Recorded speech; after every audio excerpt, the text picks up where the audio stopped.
Hello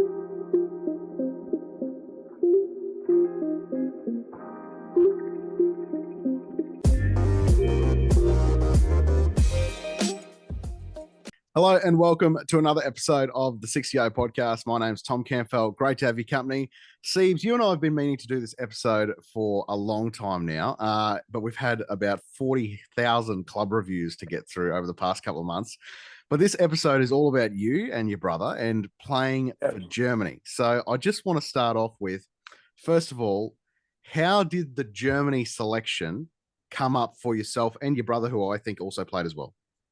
Yeah, mate. So it's a cool story, mate. Like, so I'm very, very lucky to be a part of playing for Germany and being a part of getting things kicked off over there. So, but basically, my grandfather was born in Germany. He grew up in a small village called Vilseck.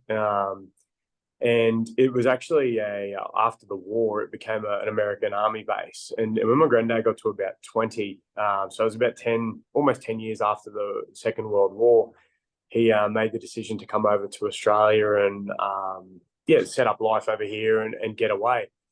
And so that's where the German heritage comes from. So, Pop moved over, he met my nan and had 3 kids, and obviously the rest is history. As far as then getting the opportunity to play for Germany goes, well, myself and my brother, obviously, being Central Queensland boys, grew up playing every sport. Rugby league and cricket were our passions, and my brother was very lucky and very talented and got opportunities to go a hell of a lot further than what I ever could have. And when he was playing over in the Super League, so he debuted for the Raiders, went over to the Super League after that and was playing for the London Broncos. And in his second year, there was a couple of things that got put in place by the British government around passports and working visas, where if you were a European citizen, you were able to work without a visa in the UK. So with my granddad's heritage, we can get German passports, or we could get German passports. So Anthony got a German passport, which allowed him to not be a quota player in the Super League for the London Broncos for that particular season. When he was there, someone got wind of the fact that he was playing on a German passport, and there was a story written that was basically meet Anthony Seibold, the first ever Super League player to have German heritage. The first ever German Super League player was the basis of the story. Someone over in Germany read it, got hold of him, sent him an email, and that's sort of where that communication started. So this would have been 1999, I think, and that was when German Rugby League was just starting. So it was one of the guys that was involved in it, Cy Cooper. Cy is a legend. He grew up in Leeds. He's got German heritage himself. He moved as a man to live in Germany and had a family. Unfortunately, Cy's passed away now. But Cy's the one that was a big part of kicking off German Rugby League and touched base with Anthony to begin with. Anyway, one thing led to another. Anthony got injured. He moved back to Australia, and sort of we didn't really hear anything from this guy, apart from the odd email for years. And then 2007 or 8, I think it was 2007, out of the blue, he got in touch with Anthony again, because Anthony was back over playing there in the UK. He was playing for Hull KR at the time. And he got in touch and said, mate, would you be willing to help us with some training? We'll send us some drills and skills over the next few months while you're over here. And look, if you get a chance to pop over and run a training session, awesome. If not, don't worry about it. And then Anthony said, look, when are you playing? I'd love to make myself available for selection to play. And then, so I was playing for Rocky Brothers. He said, so I come back and said, yeah, mate, look, if you're keen to play, we'll get you in. He said, okay, well, my brother, he's playing a little bit of state league. He plays Rocky Brothers at the moment in the Rocky comp. He's certainly up to it. Are you interested in him coming to play as well? So that was the first time that they then reached out to me about playing. I couldn't go that first time. So we had just had our son, so we had a little baby, just couldn't, drop everything and head over to Europe for a month. And so I missed out. But Anthony went and he played against Estonia. So it was really a ragtag team. The rugby league powerhouse known as Estonia. Yeah, but and I'll get to it. The thing that, and everyone has a laugh, and I had a laugh too. And the thing that would shock you is the level of footy. It is so much better than what you thought, like what you think it's going to be.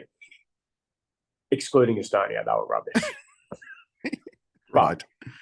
So anyway, I think.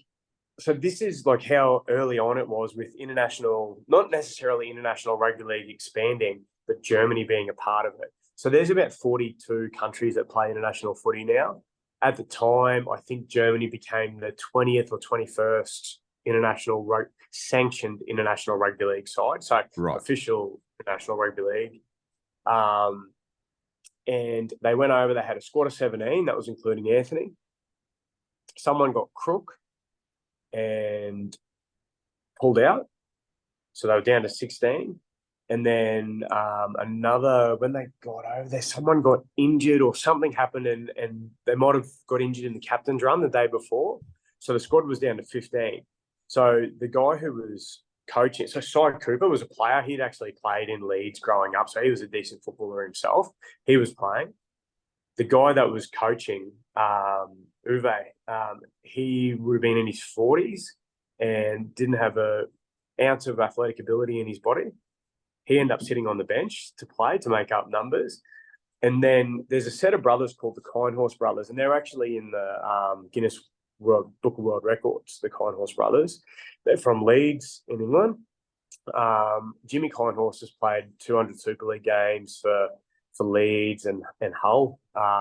He played in a Challenge Cup, a Wembley final.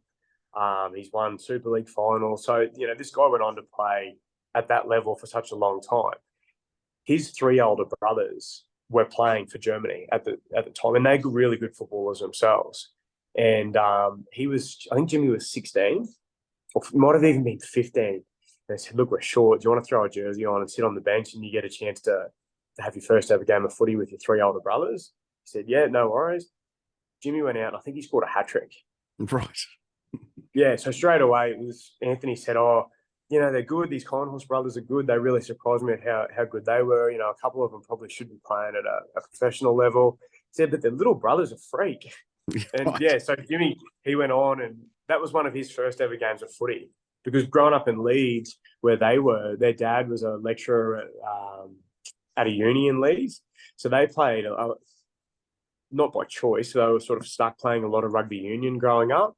And then they couldn't really play too much league until they got to about 15. So Jimmy, it was one of his first ever games of league. Anyway, so yeah, that was that year. So basically, to start with, Anthony got to go and see Estonia, a country that, as if you're ever going to go and visit Estonia out of the blue. So, and had those experiences. They asked me then a couple of times to come over and play after that. And then the first time I actually had the opportunity, family-wise, and was playing, was fit and playing decent enough footy where I thought, yeah, I'd be mad if I don't go, was 2010.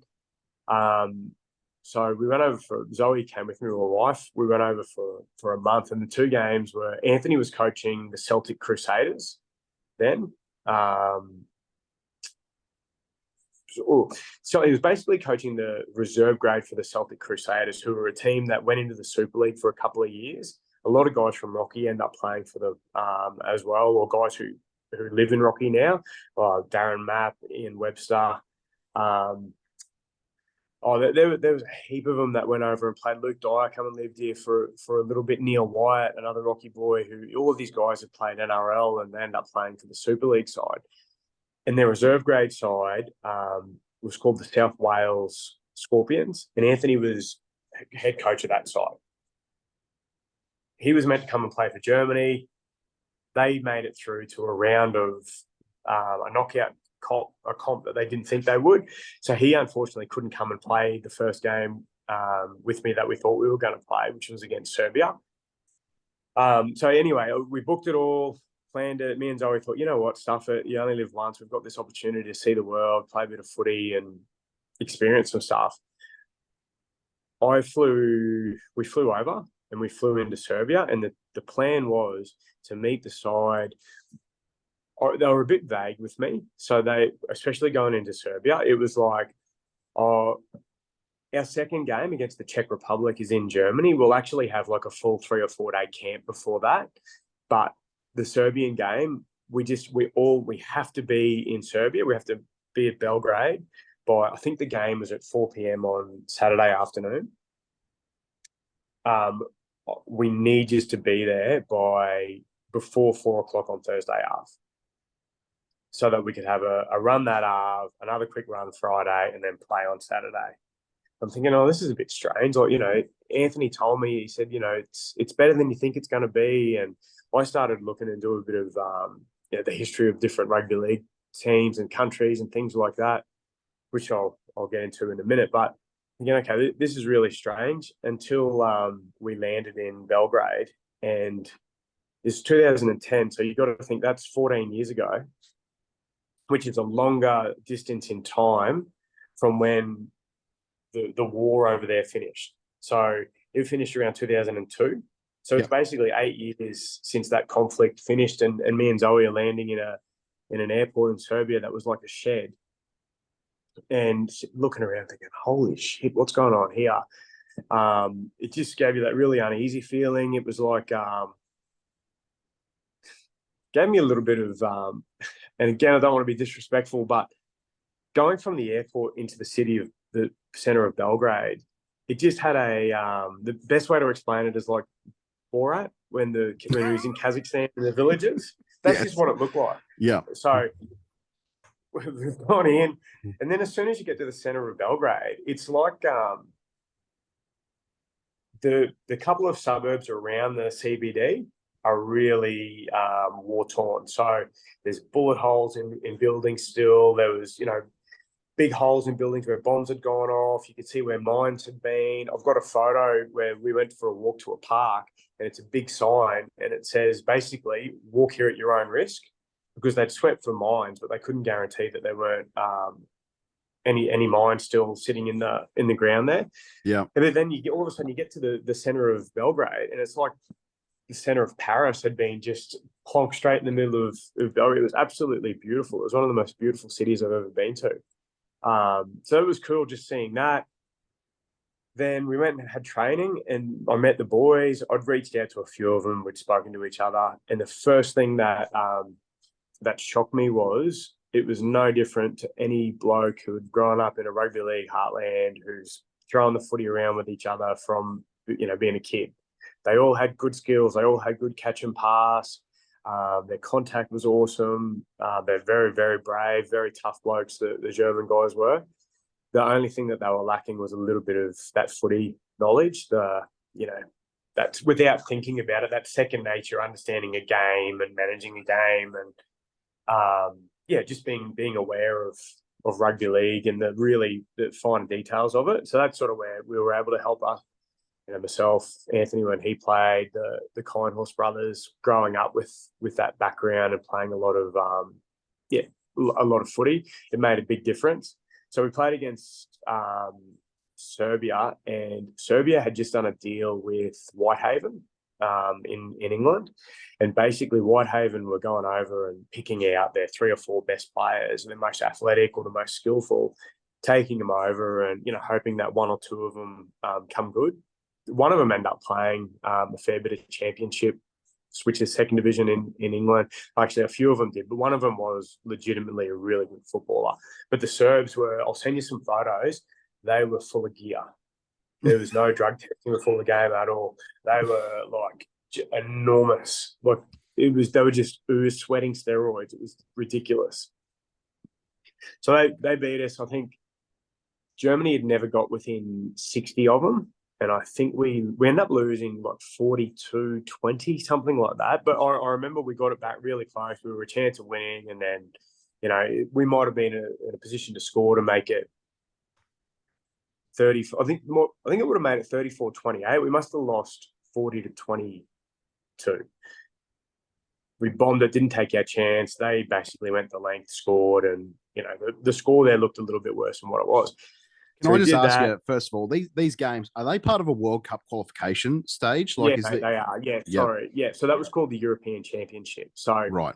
Ian Webster is a good mate of mine. Ian Webster he's played 1 million internationals for Wales, played at a World Cup for Wales and Four Nations for Wales. So he'd gone over and he'd played the previous, I think it was must have been the previous year. He'd gone over and played because Serbia won that European Championship. Wales won their version of it. And then basically it was a crossover and the winner made up the last spot in the next Four Nations. Right. So that's how close it is to playing at that. We won 2 games and all of a sudden we're having to ring the Drinkwater brothers and Gallen and a few blokes that had German heritage thinking we need to get some players, we're going to lose by 1 million. Yeah. So that's just to give you an idea, or anyone who's listening, an idea of it's not as far away from that top level. Yes, the standard is, and we played Australia, we'd lose by 100. Well, Russia played Australia and lost by 100. Yeah. I played in a game where we drew with Russia. So we lost by 2 to Russia a few years later. So that just gives you an idea of the standard and where it's at. But yeah, so anyway, we had to win. Basically, you had to go through undefeated to go through to that next phase. And that year, the winner of that European Championship, so that was us, Italy, Serbia, and the Czech Republic, were the 4 teams in our division. And if we won that, we would have gone through and played in a round robin with Wales, Ireland, Scotland, Lebanon. And then the top 3 teams, I think, from that then qualified for the next World Cup. Right.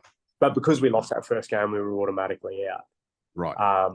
So anyway, when we've gotten to Serbia, I jumped around a bit there. We got to Serbia and met the boys, went to training. Everything was cool. Went out and had dinner, and it was good to get to know everyone. As I said, I'd spoken to a fair few of them over time. On game day, I really started looking into a few things because we were playing in a smaller venue. It was, it was a few thousand capacity, but we were driving home from dinner the night before, and right in the middle of Belgrade, there was a giant billboard advertising this game of footy. I'm thinking, I wouldn't even know what rugby league is. And then I started looking deeper and deeper. I'd already looked at a few things. And basically, the Serbs have had a full national rugby league competition for decades. Right. Going all the way back to Yugoslavia. So they were really in a good position. And that's why Serbia have always been fairly competitive. And they've always made it through to the finals of these playoffs to make it to the Four Nations, or playoffs to make it to World Cups, because they've actually got a core base of blokes who know footy. So they're not getting many recruits in or overseas guys in to play, on passports. They're actually homegrown, born and bred Serbs playing in the local comp.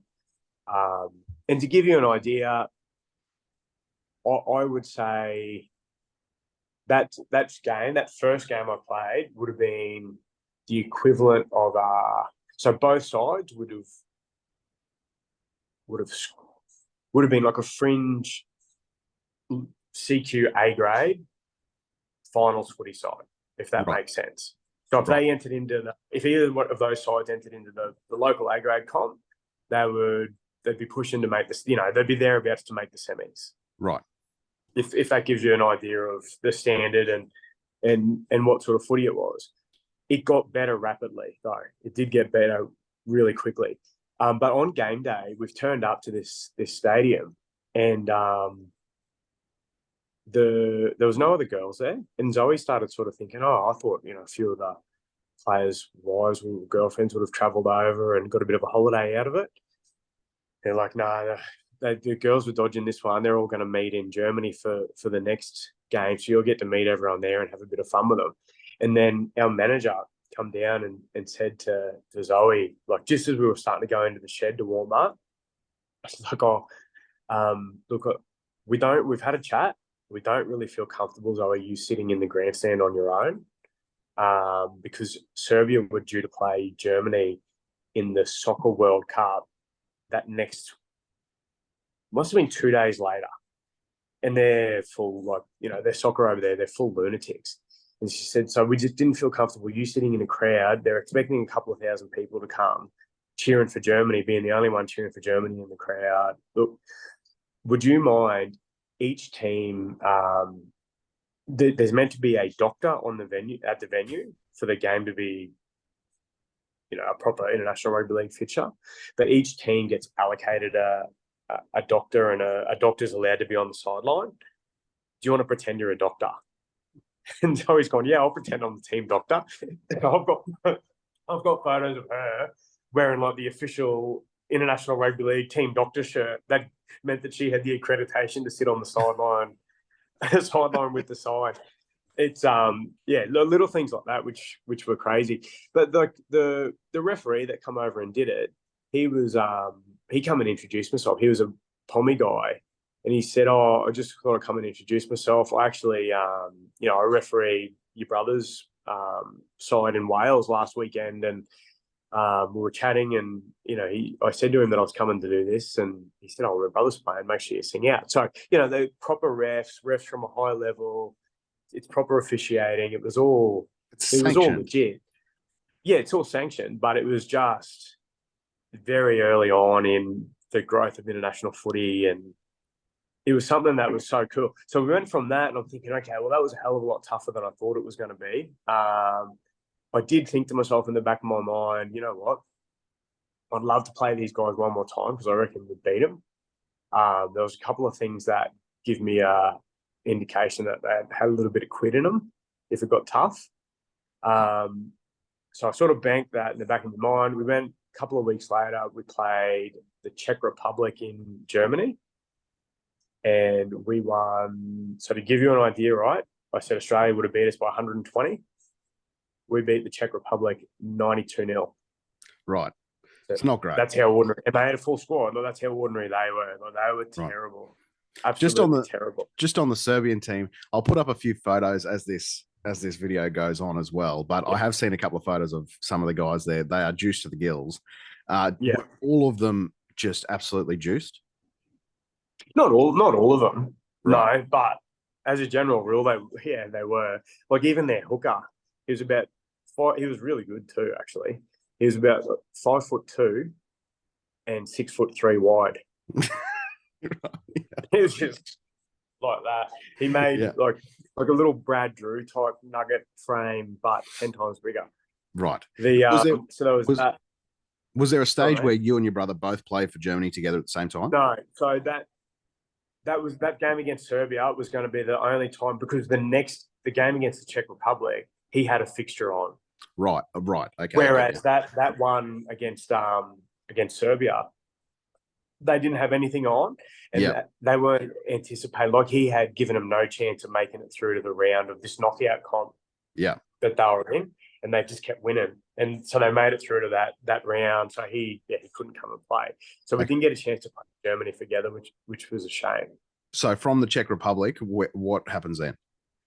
So then, anyway, mate, like I said, we'd lost that first game. I was never able to stay long enough. So that was already a month we were over in Europe for. I couldn't stay any longer because the next game was against Italy in Italy. Right. But it was like another 3 weeks later. Yeah. So I couldn't stay. And then I didn't feel any remorse at all then because we'd lost the first game. So it's not like it was over. Shit, I'm leaving them a chance to still scrape through here. Because we knew that there were some good footballers that were going to be able to make themselves available if we had progressed through to the next stage. But yeah, it just didn't pan out.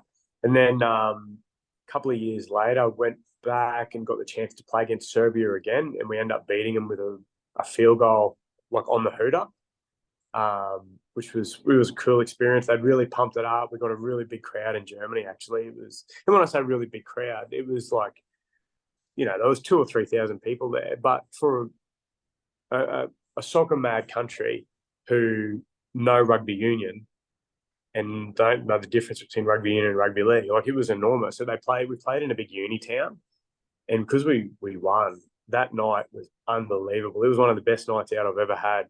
There was a lot of expats, a lot of Kiwis, South Africans, and Aussies that were living in the big uni town, like studying there, has a good opportunity to see the world, do some study, but live somewhere random. And so they all knew footy. They all came down, and that night they just made it the best atmosphere at a couple of the pubs and clubs that we went to. It was so cool. And As part, sorry, as mate. as part of the German team, how many people were actual people living in Germany at the time, or Yeah, like? So, the first time, so the first time I went over, there was myself from Australia. There was the Kindhorse brothers, so there was only 3 of them that could play from England, so from Leeds. There was another guy, a fullback that was playing in Championship 2. Paulie was his name. He came over and played as well. So what's that? 4, 5. So there was 5 of us that weren't living in Germany that came to play the first time. And then the second time was similar. It was there was the 3 of the Kindhorse brothers. There was me and another guy from Australia this time though. So there was 5 of us again. The rest were all German boys. And the difference in playing ability and skills from the first time to the second time was enormous. So they'd really, done a lot of work. Sorry, there was 6. Dan Stocks was coaching us. So Dan Stocks, again, he played lower grades for London Broncos and played a lot of footy for London Scholars, which is a well-known team over in England. He was our coach, and he played as well the first time around. The second time I went over, his body had broken down on him, and he was coaching us. But what we did was, between Dan, myself, and Anthony, and then by this stage, Jimmy Kindhorse was 19. So he was really, it was obvious that he could do whatever he wanted to. He was starting to get noticed by Super League clubs and playing lower levels there. So after that is when 2012 was the second time I went over. So basically, Jimmy played for Germany in July, and then a month later he played. He played in the Challenge Cup final at Wembley for Leeds in front of 90,000 people. Yeah. That's pretty cool. That was pretty cool. Yeah, it was pretty cool to see how far Jimmy came along as well. And as I said, we left a lot of stuff, drills and skills and handbooks and things like that there for them to try and progress it. The second time I went over, if we got 5 more minutes, there's a couple of stories from the second time I went over which are funny, interesting. So yeah, that was the first time. It was a great experience. It was good to be able to share it with Zoe as well. See where Pop was from, spend some time in Germany. I'd lived over in London with Anthony when I was real young. But to actually, be a bit older and travel around and have my wife there, it was really cool. And then the second time I went back, it was to qualify for the knockouts to make the 2015 World Cup. No, what would have been 2015? Was that? I think it was 2015 or 2013. 2013. Yeah. Because it was 2012 I went. So, yeah, if we won that, we went through and played in the playoff to make that last spot. Yeah. And, that was against Russia? That was where we played Russia and Serbia. And Italy were the 4 teams that it came down to. Yep. Italy won because that was then that World Cup where Tedesco, Minicello, they all played for Italy in the World Cup. So we were in that pool before it with Italy to make it through. Yep. And then Malta. Actually, Malta were in our pool as well. Right. Remember a guy called Jared Samet? He played for Penrith. He used to have bleach blonde hair. Yeah. He was playing for Malta. But the second time we went back, they really were keen for me to get back and play, but also do it because I was starting to do a bit of coaching by then. So they wanted to try and, get me to do some coaching clinics and things like that. And the guy then who was looking after German Rugby League, Uwe Janssen is his name. He spoke to me. He said, "Look, if you can come over early, I'll put you up, at my place, so that I can take you to a few different places around where we're going to run some coaching clinics and want you to help try and develop some players and give them some skills." And and help some coaches, upskill them. We've jumped on. So I got there, traveled to Heidelberg was the name of the place I went to. He's come and picked me up from the train station, got back to his place.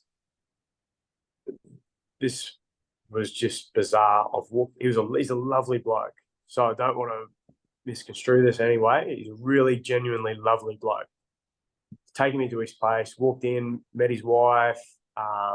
He said, "Oh, look, we'll show you your room. You're going to have a whole space to yourself. You know, it's only a couple of nights, and then we know you're going in with the boys into the motel anyway for the games." Walked in to show me the room, and there was a giant framed poster of Hitler. I was sat there thinking, holy shit, what have I just walked into here? So I've asked him, could I use the internet to just let mum and dad and my wife know that I'd arrived safely? I've got straight on to dad, send him an email. Dad, can you please ring Pop and see like if this is normal, is there anything to worry about? Because apparently it's illegal to have any Hitler absolutely or Nazi memorabilia up on display. Yeah. So I'm thinking, I walked in, and then it was a cat, like they were like cat people. There was about 6 cats in the house as well. I was thinking, I hope I can survive the couple of nights. Just finally, we've just got a couple of minutes left. Was there ever a moment going over there that you felt, apart from that one, that you felt worried? Because it was a couple of, worn-torn areas and pretty scary places. I've jumped all over the place a little bit here. There's the second time around, footy-wise. So in 2012, went and did the coaching clinics. It was really cool. One of the places we did it was actually right on the border of Germany and France, and there was a lot of history there about that's where the Germans attacked France. So it was really interesting to see all that sort of stuff. It was cool to see people who just wanted to learn a new sport. I learned that when I was there, they've been playing professional rugby league in Germany. Professional rugby union in Germany for almost 100 years. People wouldn't realise that. There's a Bundesliga. So Bundes in Germany is the elite level professional sport. There's a Bundesliga rugby union competition over there. So that's where we started to get better. We were recruiting and poaching a lot of the union players who had grown up. They had that really good skill set, silky smooth, pass left and right, good kicking game, awareness of footy. So we started poaching a lot of those guys, and that's how things started to grow and get a little bit better. And that's why we were better the second time around. Like we'd stolen the former German rugby union captain, who was a prop, who was an animal. He'd played first division rugby union in the European League, which is like, the Bath and London Wasps, etc. So anyway, there was that was pretty cool. Footy-wise, Serbians, like I said to you before, I knew that if we went hard at them, they were probably going to go to water, and they did. And we end up beating them just by really trying to get a little bit physical and in their head. There's a good photo I'll send to you. We tried to do the same thing against Russia. They were tough human beings. We found out later they were all either military or ex-military, and they did it as part of a bit of extra training and things like that. And the harder you went at them, the harder they went back at you. And it was the only time over there footy-wise where I've gone, oh, shit, what have I got myself into?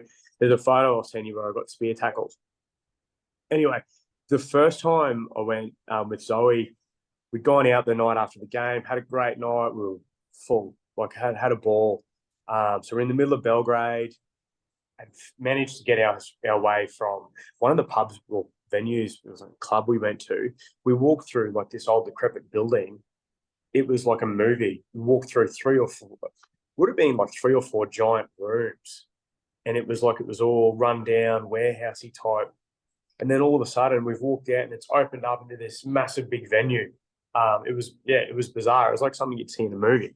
Anyway, we were blind, had a huge night, got back. Most of us were flying out really early the next morning. And like boys do, we've got back to the reception area or where we were staying, and we were blind, like tackling each other and carrying on. And Zoe started to like really get a bit twitchy and kicking me and said, boys. Didn't take any notice of that. And then she got real serious and said, boys, please stop. And we've looked over and there was a guy just standing in the shadows with a machine gun like that. He pointed straight at us. We're sitting there thinking, oh, holy shit. It shot 10 or 12 really drunk footballers up very quick. That's the only time that I really got scared that something might happen. We shit ourselves, went to our room, asked the question the next morning. Apparently that was just security. We had a machine gun though. Right. So that was, that was weird. Oh, and I did get abused, and a bloke, an old fella, chased me at the supermarket just before the game in Serbia because he thought I was American and told me to go back to America. You American scum. Oh, very I had good. a pair of thongs on with an Aussie flag, so I was like pointing at them, trying to say, "No, I'm not. I'm not American." This deserves a part 2 with your brother one day, I think. A lot of great stories in there. Seeps, thank you so much for sharing some of them. Really appreciate your time. Thanks, mate. This has been the 60 Go podcast, and that is full time.